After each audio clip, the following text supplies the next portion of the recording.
we wanted to make, Esther wanted to make a rainbow cake. And the kind of food coloring that we had in our pantry is this kind of food coloring. And it's just the regular stuff you get at the store. Yeah. And I decided this year that I didn't want to use this kind of food coloring. I don't know how to hold them. Okay, and Esther's going to arrange these. Anyways, we decided that we didn't want to use this kind of regular food coloring, and so at our health food store I looked at the food coloring there, and it was super expensive. It was like $8 or $9 a bottle, and so that was too expensive. In order to color her cake, we could have gotten 3 different colors, and it would have cost us just right around $30 with taxes and everything else. So I decided to make natural food coloring in order to color the icing on her cake. And there are a few reasons I like natural food coloring better. First of all, it's natural, it's homemade, and there are no toxic chemicals, any carcinogenic chemicals that you find in food colorings. Also, after you're done using this natural food coloring, these foods, you can put them in soups, you can juice them up and make a smoothie, you can juice them, you can use them, you can blend them up and put them in foods or anything. So you can reuse all of these foods for any recipes, you can freeze them, you can do anything with them. So what we're doing today with these foods, we're not wasting anything.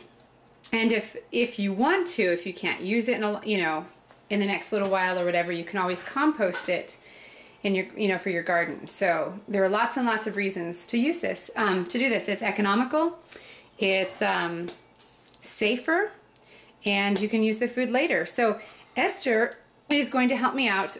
2 things that we need to do with our food is we need to boil the red cabbage, and I want to boil the spinach a little bit. The red cabbage will boil for about 20 minutes. The spinach, I'd say maybe 10-ish. And the reason we're boiling these, the spinach is frozen, and but we want to boil these to get the color out. As we boil them, the water will turn green with the spinach and it'll turn purple with the cabbage. So Esther is going to help me by pouring cabbage into our saucepan right here. Do you want to pick up the cabbage and pour it in here? Yeah, you can pick up the whole entire bowl. There we go. And then she's just going to pour it right in there.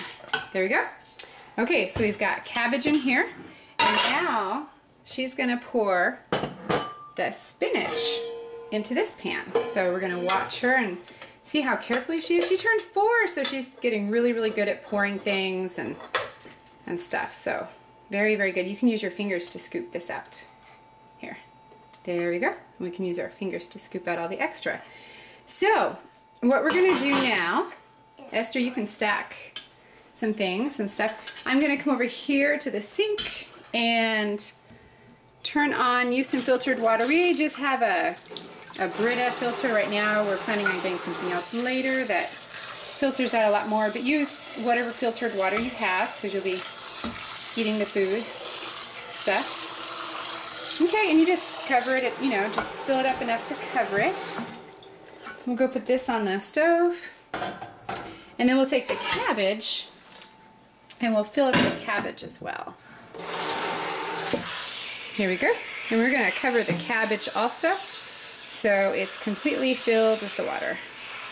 Or so it's completely covered with the water. And we wait. Here it goes.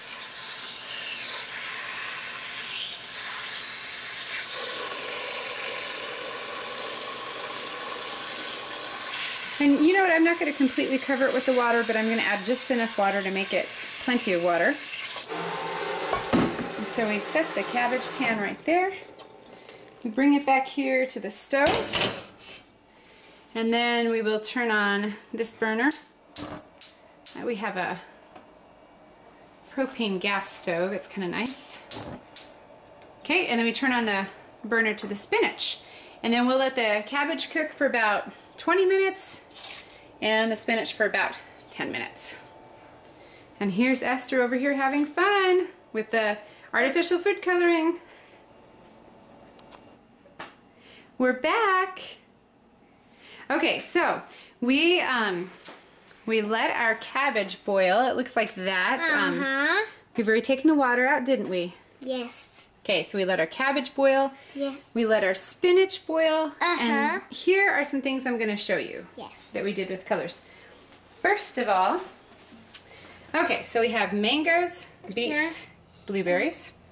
And what we did with, if you have a high-speed blender like a Vitamix or even just a regular blender that does really well, what I did was I took the beets and added them with water, and the mangoes and added some water, and I blended them up to make a puree so that it's really easy, you know, just to measure a little bit out of the puree. Yeah. And also with the spinach, I took this cooked spinach, I blended it up into a puree. Yes, you did. So, so it's a lot like this. It's just liquid spinach. Yeah. If you're using a blender or a Vitamix or a Blendtec or just a regular blender, you want to add water. Have the water in the vegetable or fruit be at least 1 cup in the blender to blend it well. You do it like that. So, right here, we have the purple cabbage juice. And this is a very, very nice dark purple color. Yeah, purple is black. It is. It looks very black, Black doesn't it? is purple. And then I'm going to move my daughter over here because she's going to do an experiment.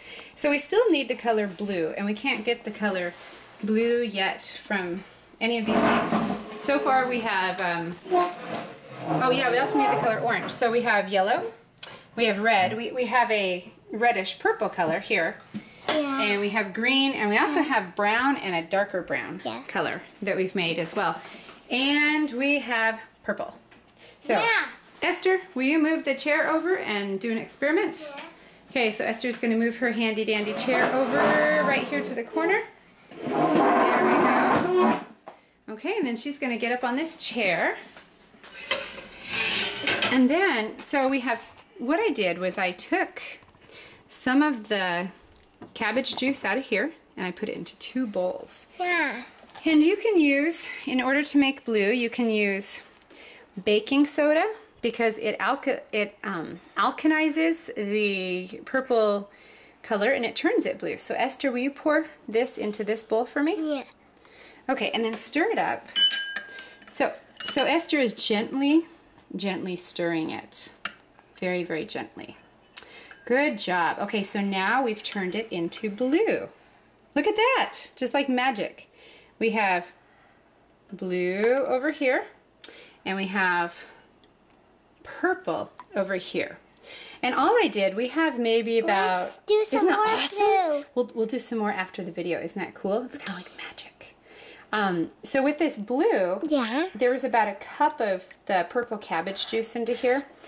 And, you know, and then we added maybe a 1/4 teaspoon of baking soda, or you can add 1/2 teaspoon.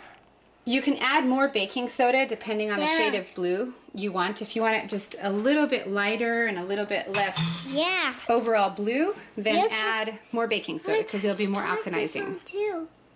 Then you also can use that to make that one blue. Yeah, yes you could. Yeah, if you added the blue to the purple would become more blue, wouldn't it? Yes, it will. Really will. These little holes are for the food coloring to turn ice. The ice will be different colors as soon as the water melts. Yes. So what Esther is saying, what we wanted to do was, since we were already making food coloring in the kitchen, we came over here, we got some ice cube trays, and we added the natural food coloring to the ice cube trays, and then we'll freeze them, and we'll have them in the freezer to pull out. So we have red, orange, yellow, green. We have light brown, dark brown. It's kind of hard to see these ones. We have purple, and then we have the reddish purple from the grapes, and then we have blue from the little magic trick we did with the cabbage water and the baking soda. Now, I want to show you real quick how to make orange, because I didn't really have anything for orange. So what you do is you take this beautiful yellow puree that you make out of the mango, or whatever kind of yellow color you want to make, and then you take the beet juice and you just add little drops of the red beet juice into this mix until it makes the orange color you want to make. And we got these beets. I don't know if you have a Trader Joe's nearby you. We just got these beets right in this container here. They come vacuum sealed and everything. You can use them for later. And so that works out really nicely. Hold the camera. Oh, just a minute. Okay, so you take the red, you mix it up, and you mix it and mix it and mix it, and it becomes darker. And you can make it as orange as you want to. So you can do that with all these food colorings. And also here with the brown, I took about 1 teaspoon of cocoa powder and then I mixed it with about a cup of water. And so it makes a nice lighter brown color. But then I added some green and also some dark red, or I'm sorry, some green and then the reddish purple from the blueberries to make a much, much darker mocha colored brown. So we've got all the colors here. You can use them. Remember that if you have a blender and you want to blend some of these ones up, add water to the blender, then you can do that. And remember that you can freeze these for later use. Then you can use the knife if you want to cut something. And Esther's going to wave goodbye. Happy birthday, Esther, and remember to visit us at thecrunchyhousewife.com. There's a nice blog write-up about this. It gives a little bit more tips, and come on over to our blog, click the link that you see at the very, very bottom of this video in the YouTube description, and we will talk to you later. Have a great day. Bye. While you're at it, when you're making your food coloring, now that you know how to make food coloring from scratch, homemade, natural, toxic-free, take these food colorings and throw them in the garbage so that you don't have to use that any longer. Okay, have a great day. Bye.